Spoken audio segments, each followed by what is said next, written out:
Selamat pagi teman-teman sekalian semuanya. Uh, Hope everyone is doing okay.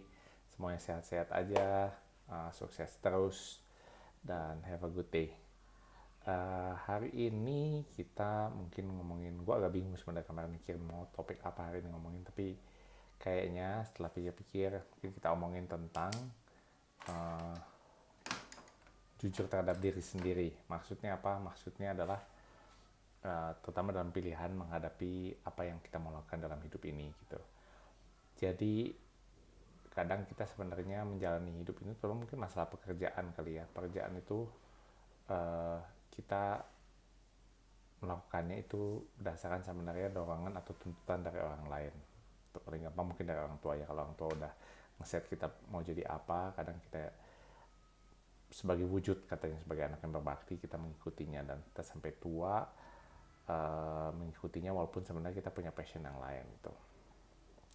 Contoh sederhana mungkin dalam kalau di keluarga gue sebenarnya adik gue gitu. Adik gue itu uh, dia emang jiwanya agak semi entrepreneurship kali ya, dan dia juga sebenarnya senang interaksi dengan banyak orang. uh, Kerjaannya juga mungkin lebih senang, nggak fleksibel, nggak bisa di belakang meja gitu. Jadi waktu kuliah karena orang tua sempat punya visi kayaknya karena dia emang anaknya supel gitu, jadi mungkin kayak cocok nih kalau jadi diplomat gitu. Jadi terus kuliah lah eh, apa sih sospol ya, sosiopolitik ya gitu ya, untuk arah yang jadi diplomat. Tapi memang kayaknya bukan passionnya dia gitu. Terus orang tua bilang ya udah kalau gitu kerjaan kamu nggak jelas, karena terus dia kerja di TV, kerja di bidang-bidang kreatif gitu, pulang malam segala macam. Orang tua khawatir, terus dia bilang mereka bilang ambil S2 aja gitu, ambil manajemen gitu, biar nanti bisa kerja di kantoran yang lebih benar gitu. Karena tipenya adik gue ini bisa dibilang mungkin people pleaser gitu ya, jadi ya karena dia untuk menyenangkan orang tua dia ikutin gitu. Tapi kayaknya emang bukan passionnya dia lagi gitu, jadi ilmunya nggak kepake. Dia coba ngelamar segala macam nggak keterima, akhirnya dia mundur sendiri gitu. Dan sampai sekarang memang secara financial sih bisa dibilang ada aja sih penghasilannya dia gitu dari berbagai kegiatan yang dia lakuin gitu ya. Dia seneng tarot, dia baca tarot, ada orang bayar dia itu MC. Jadi bidang kerjaannya memang dia seneng di industri itu gitu. Gitu. Tapi karena dia dituntut oleh orang lain, dalam hal ini orang tua, untuk melakukan sesuatu yang lain di luar bidangnya, dan dia kebetulan tipe anak yang nurut gitu, jadi dia ikutin gitu. Padahal mungkin itu nggak makes her not happy gitu. Nah, secara nggak sadar juga kita sebenarnya dalam hidup kita sering melakukan hal itu kan gitu. Kita itu hidup dalam tuntutan orang gitu, bukan menjadi diri kita sendiri.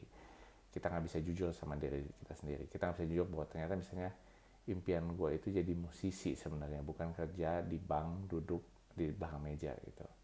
Tapi karena terus banyak ketakutan, takut nanti kalau keluar mengecewakan orang tua, takut kalau keluar mungkin anak istri gimana gitu. Jadi kita nggak pernah mengejar mimpi kita, dan akhirnya mungkin ketika kita tua, kalau kita refleksi balik gitu, mungkin karir kita jadinya begitu-begitu aja gitu. Bukan berarti bisa dibilang jelek, tapi nggak fantastis juga gitu. Jadi nggak memaksimalkan potensi kita untuk menjadi lebih baik, karena sebenarnya itu mungkin bukan bidang yang kita suka. Kita hanya menjalaninya karena kita merasa itu perlu dilakukan untuk survive, untuk bayar gaji, untuk bayar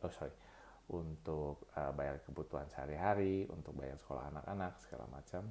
Ya gue mesti melakukan ini gitu, terpaksa gitu, gue mesti mengubur mimpi kita gitu. uh, Padahal kita itu diberi talenta sama Tuhan, sama di atas sana itu untuk menjadi the greatest of ourselves gitu. Kita punya kemampuan untuk menjadi yang terbaik dari diri kita gitu. Semua orang tuh kan unik ya, nggak ada satu orang yang sama gitu.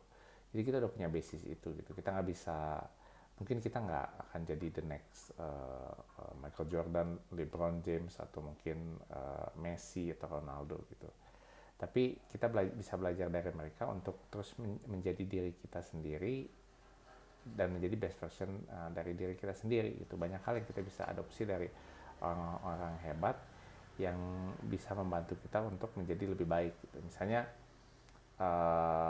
ya mungkin kalau senang basket dan memang passionnya basket, terus juga kebetulan memang didukung dengan diberikan gift oleh Tuhan mungkin dengan badan yang tinggi yang memang cocok jadi pemain basket, mungkin jalannya di situ. Tapi mungkin nggak akan jadi the next LeBron atau Michael Jordan, tapi kita bisa jadi the best version of ourselves di basket itu dengan belajar mungkin hal-hal yang strategi-strategi yang prinsip-prinsip yang dilakukan oleh LeBron sama Michael Jordan, terus di-apply dan diadaptasi dalam diri kita gitu.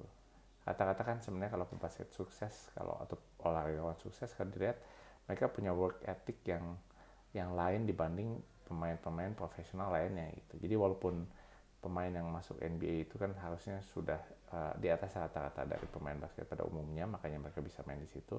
Tapi di antara ratusan atau mungkin hampir ribuan pemain NBA, ada beberapa orang yang menonjol kan, ada kayak Kobe, Michael Jordan atau LeBron James gitu. Dan kalau lihat work ethicnya memang mereka luar biasa sekali gitu kan. Maka fokusnya adalah mungkin tiap hari latihan bisa 4-5 kali sehari, bangun pagi untuk latihan, istirahat, tidur lebih cepat supaya besoknya bisa bangun pagi, recover untuk latihan, time yang di spend waktu luang itu ngapain aja, itu semua dipikirin gitu sama mereka gitu. Nah banyak pemain basket yang lain yang dia hanya latihan ketika waktunya latihan gitu. Di luar itu kalau nggak dipaksa latihan mereka nggak akan latihan. Jadi ini agak ngalor gitu sih ceritanya. Anyway, kita bisa belajar dari mereka untuk menjadi lebih baik. Terus yang kedua adalah ya kita mesti cari sebenarnya kita maunya apa, gitu, passionnya apa gitu. Kalau passionnya musik, mungkin karena saat ini nggak bisa bikin duit, ya mungkin jajakin dulu aja gitu di luar waktu kerja kan kita bisa spend time di situ.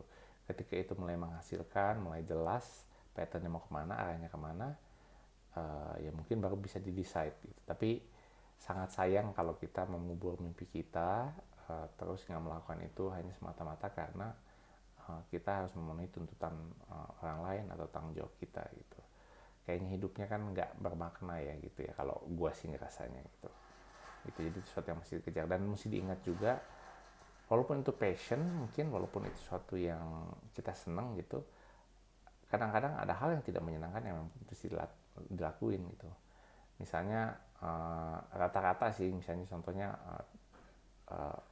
atlet gitu ya, rata-rata olahragawan kalau yang gue nonton sih ya, mungkin gue nonton terbatas gitu, misalnya untuk angkat beban gitu, rata-rata tuh memang paling malas latihan kaki gitu. Jadi otot atas latihan, otot badan bagian bawahnya suka malas latihan. Tapi karena mereka sadar untuk bina raga itu mesti balance antara atas dengan bawah, ya mereka melakukan hal yang tidak menyenangkan itu, yang mereka nggak suka, karena mereka goalnya tahu kemana gitu. Nah kalau misalnya goal kita jadi musisi, ya mungkin ada hal yang mungkin nggak menyenangkan yang nggak kita sukain. Kita nggak suka misalnya latihannya, kita nggak suka mesti ngabisin jam-jaman misalnya ngulik mainnya gitu. Yang kita suka sebenarnya performnya gitu, kita suka kalau tampil segala macam. Tapi kan kenapa ngulik segala macam kan skillnya nggak akan berkembang, akan gitu-gitu aja ya kan gitu. Dan kalau kita sadar goalnya memang kita pengen jadi musisi yang hebat, musisi yang baik, ya kita akan melakukan itu walaupun mungkin kita nggak terlalu suka gitu. Jadi di semua pekerjaan ada hal yang mungkin kita suka yang harus kita lakukan. Ada beberapa yang mungkin beruntung memang bisa delegasi gitu. Misalnya ada kerjaan admin yang mesti dilakuin, misalnya review tiap minggu dia mesti review, baca laporan, terus mesti identifikasi mana yang misalnya hasilnya jelek gitu. Nah itu kan mungkin bisa didelegasikan ke orang, anak buahnya misalnya. Tapi at the end of the day ketika anak buahnya lapor, mungkin dia mesti double check, baca sendiri gitu kan. Tapi mungkin meminimalisir dia melakukan sesuatu yang dia tidak sukai gitu. Tapi nggak semua pekerjaan mungkin bisa begitu ya, bisa delegasi gitu ya. Ada beberapa hal yang mau nggak mau memang harus dilakukan sendiri walaupun tidak menyenangkan gitu. Ya anyway, itu mungkin sharing ngalor ngidul gue hari ini. Semoga bermanfaat, semoga berguna. Salah satu goal gue adalah gue mau pengen konsisten bikin konten. Memang gue belum nemuin mungkin format yang tepat gimana sebenarnya men-structure konten. Memang mestinya kayaknya gue bikin lebih terstruktur ya, supaya cerita gue ke kalian juga lebih bagus, flow-nya lebih enak, dan isinya lebih gampang dicerna gitu. Tapi anyway, itu mungkin PR yang harus gue benerin, gue akan lakukan. Untuk hari ini mungkin sekian dulu aja. I'll see you guys in the next video. Have a good day, have a good evening, have a good afternoon whenever you're watching this video, and I'll see you guys in the next video. Bye bye.